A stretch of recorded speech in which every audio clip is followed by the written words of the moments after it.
Pues nosotros se hace de muchas maneras, o bien con una vertedera, o bien con un burgaño, o bien con un arao. Son tres clases que tiene ahí, que vale para sembrar, para hacer surco. ¿Y en qué se diferencian unos de otros? Pues cada uno lleva su... Porque un arao tiene orejeras, que lo llamamos, tiene rejas con orejeras. Y si es una vertedera, pues una vertedera giratoria, que se gira para un lado y para otro, y si es un burgaño, en fin. Ese no da la vuelta. Ese no da la vuelta, hay que dársela. La vuelta siempre vacío, ¿no? Y cada uno arregló el terreno, pues hacía el surco que... ¿Y cómo se llevaba el arado para llevarlo, por ejemplo, de la casa al campo? Bueno, de la casa al campo, si nosotros aquí en esta tierra nuestra la cargamos a lomo.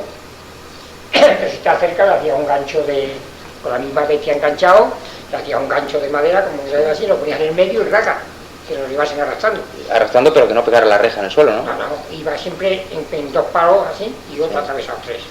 Y entonces, entre estos dos, este horcate que iba aquí, sentado sin la reja y se iba arrastrando. Sí. Y cuando se ponía a lomo, ¿qué se ponía? ¿Entre dos mulas o solo con una sola? Una. ¿Y a qué lado se ponía?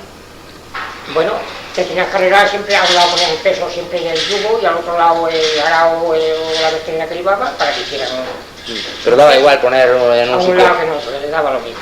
Había que cargarlo arreglo el terreno. Ya te lo decía el terreno como lo tenías que ir a un lado a otro y ya está.